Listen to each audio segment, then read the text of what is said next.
Bueno, buenas noches. ¿Me escuchas? Agradecimiento a la Asociación Cultural Israelita Jaime Zitlovsky. También explicarles que probablemente no me pueda quedar hasta el final porque tengo que entrar en un reposo para un complicado examen médico mañana. Nos pidieron que hablara un poco de la etapa previa, es decir, lo que vendría a ser el camino hacia el golpe de Estado. Es muy difícil, porque acá es escribir de una enciclopedia histórica, pero uno busca con las reflexiones tratar de que sirvan como lecciones que todos debemos aprender para la historia. No hay duda que el primer hecho importante, pues las instituciones no caen de un día para otro, se van erosionando muy lentamente. Y Uruguay en 1955 tiene un quiebre. Es cuando se termina aquel Uruguay que se puede decir próspero. Además, es un poco el fin de la pujanza que había dado muchas generaciones de inmigración. Y uno siente que las élites políticas, económicas, sociales, empresarias no atinaron demasiado a un diagnóstico preciso. Y la sociedad empieza primero por cambios históricos de los partidos en el gobierno y la sociedad empieza a polarizarse. Hay por un lado respuestas de cambios económicos que a su vez acentúan la conflictividad social.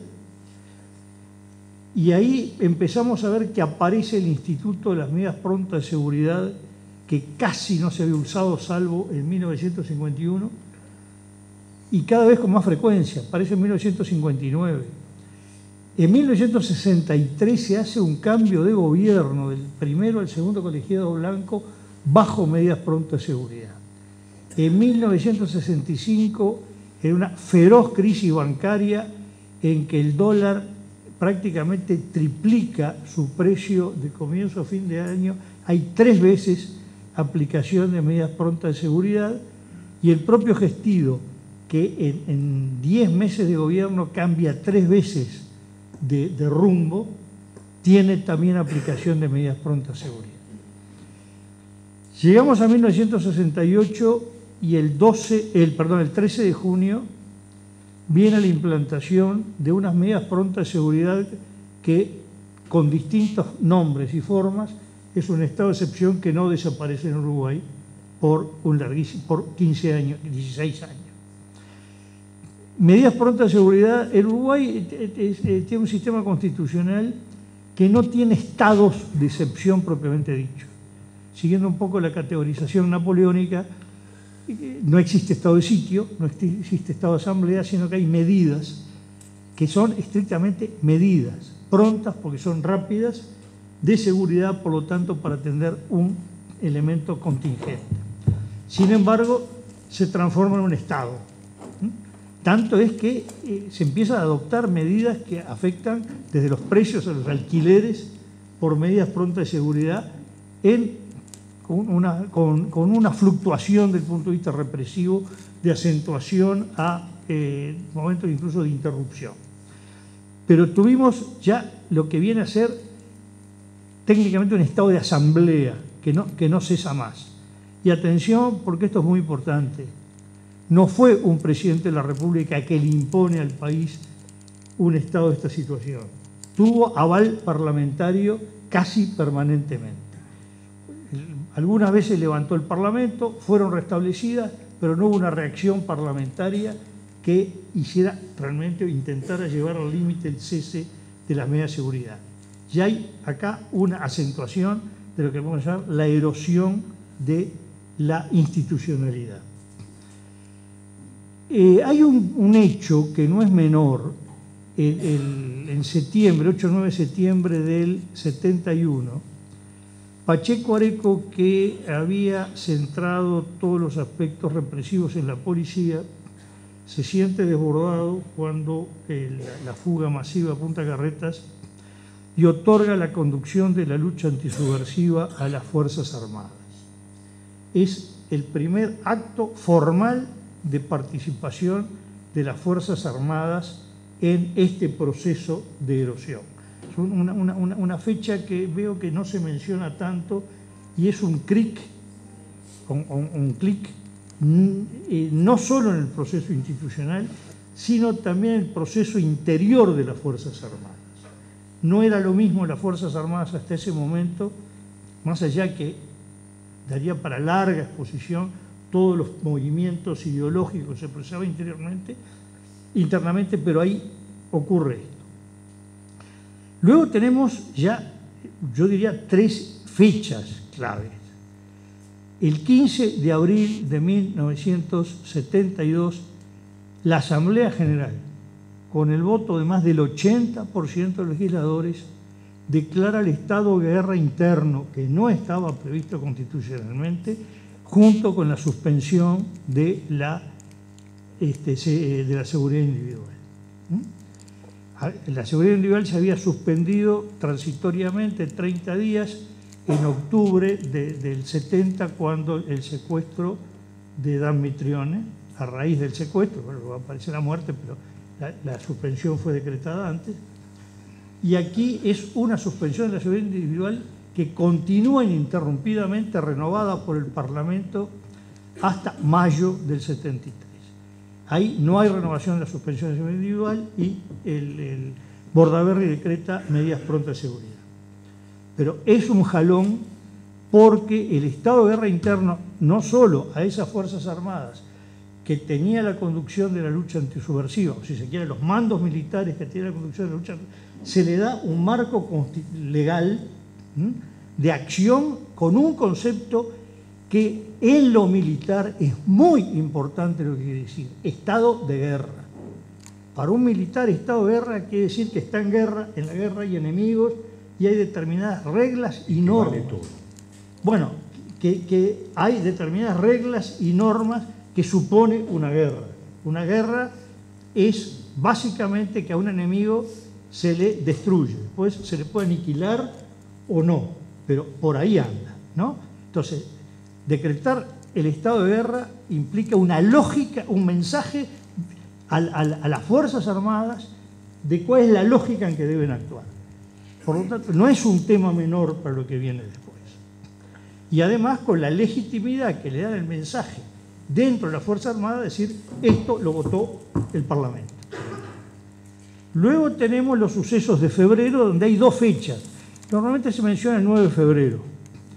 Desde el punto de vista institucional, el momento más importante es el 12 de febrero, en que en la base aérea Boisolanza, Juan María Bordaberry realiza un pacto con los comandantes militares, 2 de ellos que ocupaban el cargo, bueno, en ese momento era uno solo, legítimamente, el de la Fuerza Aérea, los otros 2 autoimpuestos por las propias fuerzas, en el cual realmente ahí se pacta lo que, podemos decir, en ese momento comienza el principio del cogobierno cívico-militar, que en ese momento era cívico también, porque había toda una fuerza, una legitimidad de la parte civil de origen constitucional.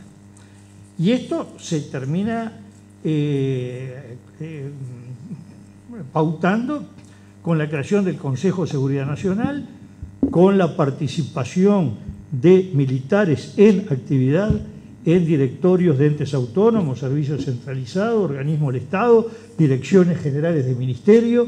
Es decir, entre febrero y marzo tenemos la construcción de una participación militar. Cuando digo militar no estoy hablando de personas militares, estoy hablando de personas que están ejerciendo una función militar y lo hacen en representación de las Fuerzas Armadas.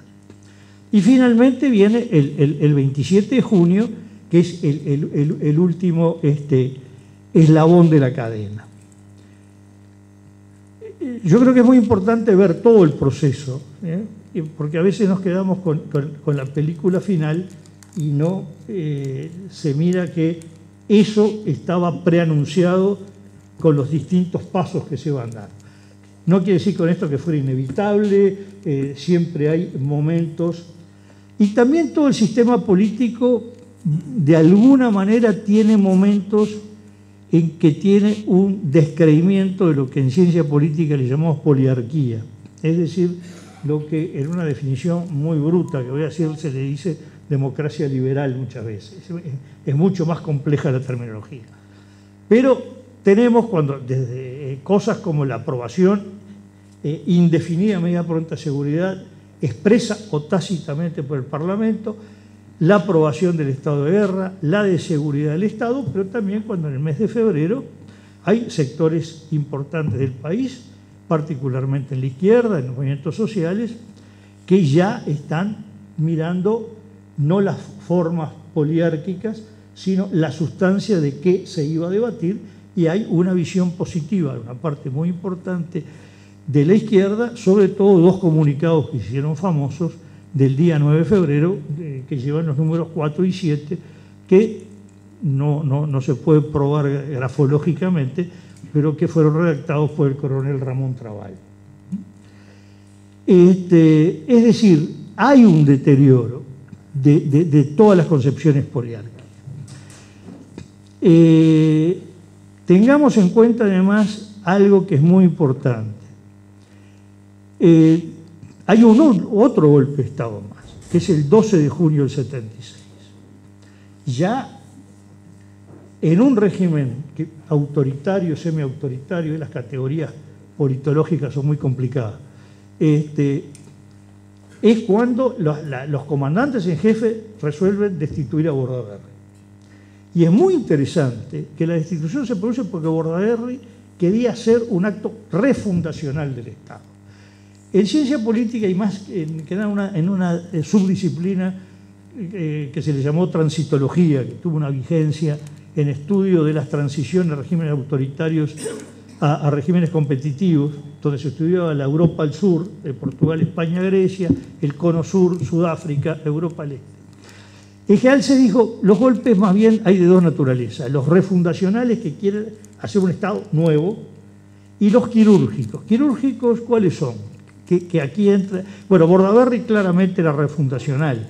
Su documento de diciembre del 75, más o menos uno lo ve inspirado en el segundo franquismo, crear un Estado en base a corporaciones, sindicatos más o menos controlados del Estado, es decir, no el modelo falangista, que ya había quedado un poco subsumido en la primera etapa del franquismo, pero sí el que construye la institucionalidad franquista hasta que llega un poco esa cierta apertura con el tardo franquismo y la creación de corrientes políticas no necesariamente institucionalizadas.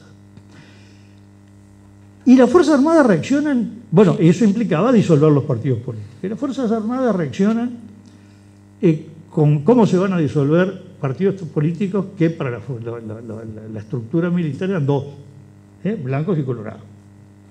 Porque el otro, que eran internacionales, parte de la subversión, marxistas, ideas foráneas, pero consideraban que, bueno, dejando eso, lo demás había que salvarlo. A esto se llaman golpes quirúrgicos. ¿Quirúrgicos por qué? Porque la teoría es, creemos en la democracia. Esta democracia está enferma. ¿Por qué está enferma? Por dos razones. La subversión, ahí entra todo, por el marxismo, la guerrilla, la lucha armada, y por la corrupción de los políticos. Una idea que todos los políticos eran tremendamente corruptos. Y ese es el sentido. ¿Por qué marco esto? Porque los militares en ese momento, de alguna manera, están marcando el principio del fin de su régimen, que es principio del fin por lo que ocurre el 30 de noviembre del 80 esencialmente. Pero ellos se autoimponen algo que no se impuso, por ejemplo, el régimen argentino, que es crear una institucionalidad con una nueva constitución en lo que se le denomina democracia tutelada. Vale decir, hay competitividad política, determinadas libertades dentro de un marco que es el que se permite. Y que va a haber una autoridad, un consejo de sabios, que dice esto es lo permitido, esto no es permitido, y dentro de este límite es libre. Ese intento de democracia tutelada fue el proyecto de constitución que es derrotado el 30 de noviembre del 80. Entonces, es muy importante tener en cuenta que de alguna manera ellos mismos ayudan a a construir su final, porque frente a una resistencia interior que quizás no era tan grande como uno hubiera deseado, más sí una formidable campaña exterior, más otro tipo, el Uruguay fue importantísimo el nivel de cómo el sistema, el régimen, el proceso queda bastante condicionado por toda la acción del exterior. Realmente fue mucho mayor que se vio en otros países. Eso, sin ningún, bueno, acá hay un caudillo de esa etapa. Y bueno, esto para marcar un poco las distintas etapas que son lecciones que tenemos que aprender. Y acá tenemos que aprender una cosa que nos parece muy importante.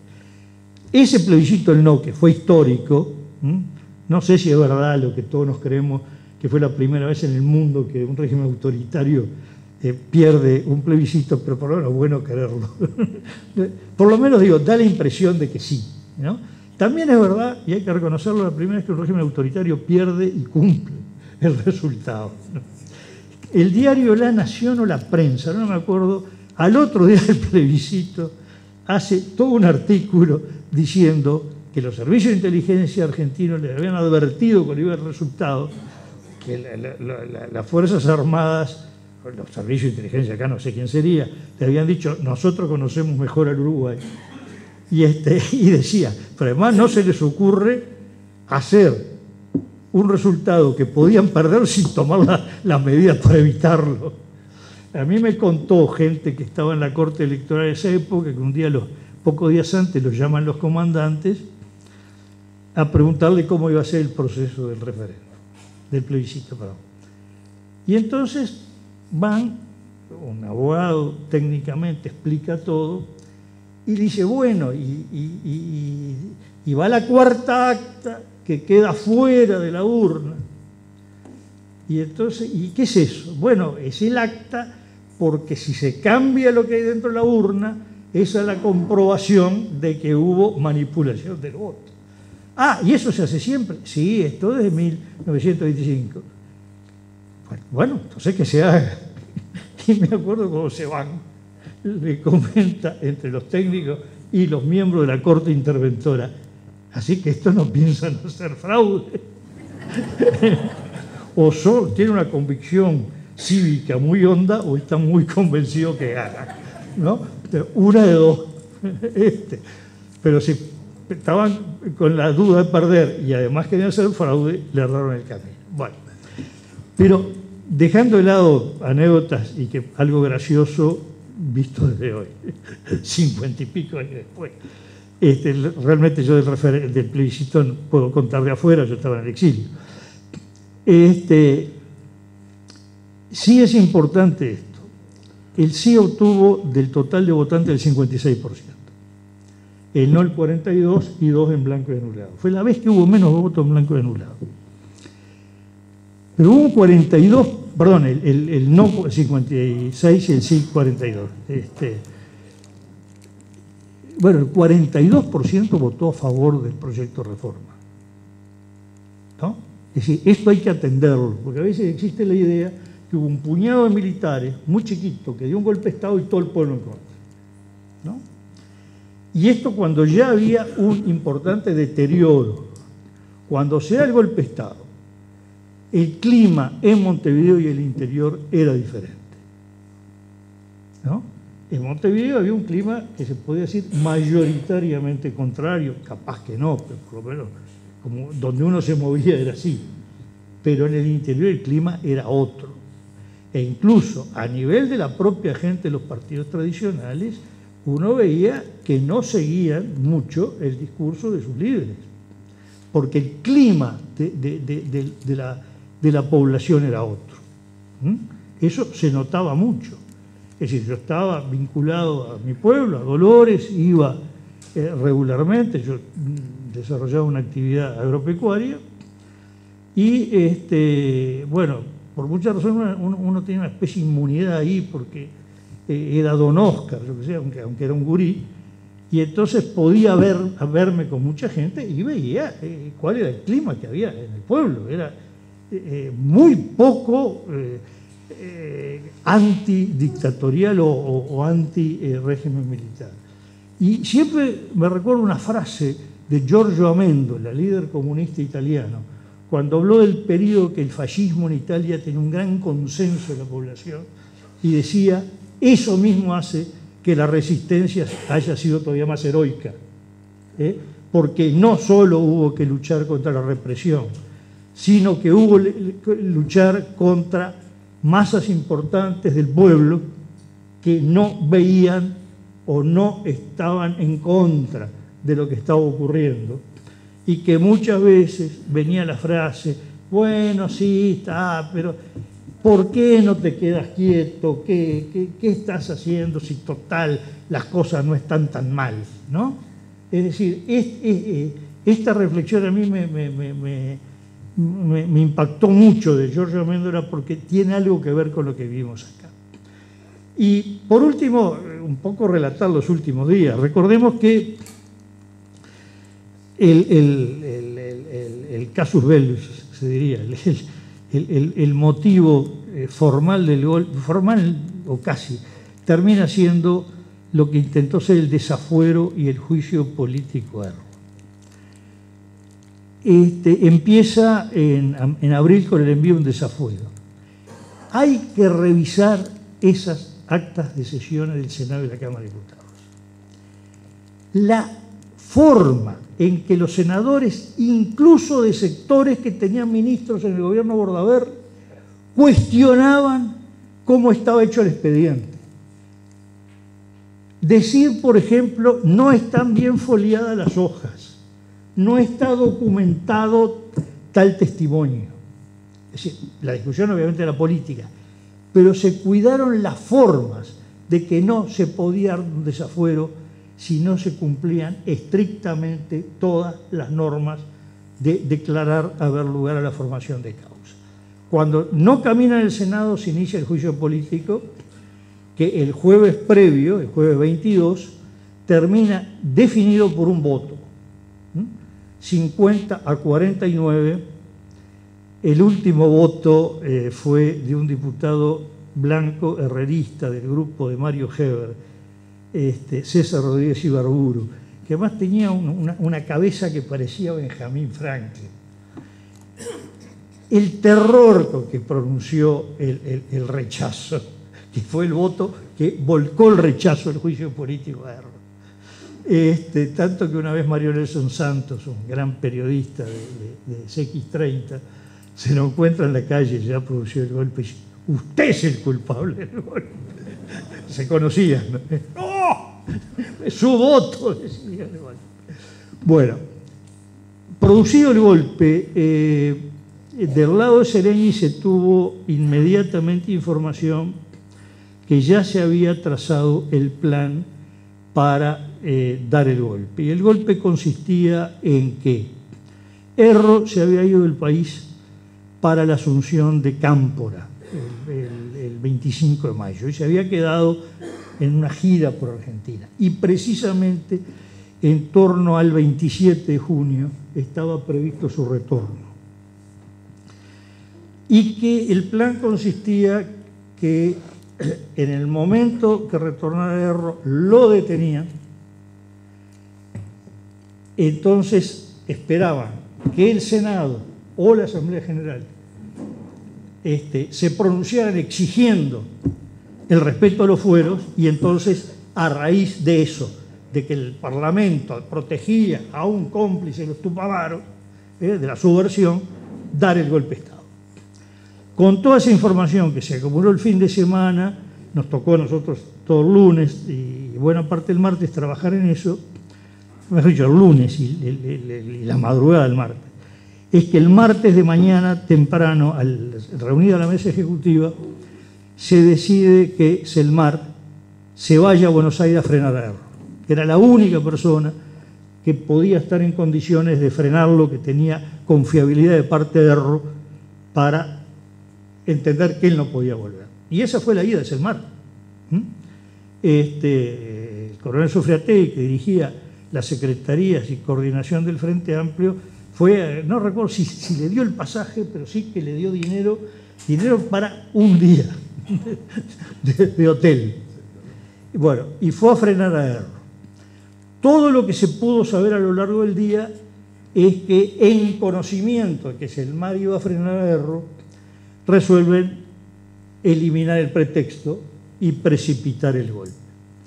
Con algunas idas y vueltas, ahí renuncia mucha gente, renuncia gente en el Consejo Nacional de Educación, más bien vinculado al Partido Colorado, porque los del Partido Nacional que había eran los sectores blancos que estaban del lado de Bordaberry, lo que Wilson Ferreira, de una forma muy delicada, le llamó los blancos baratos.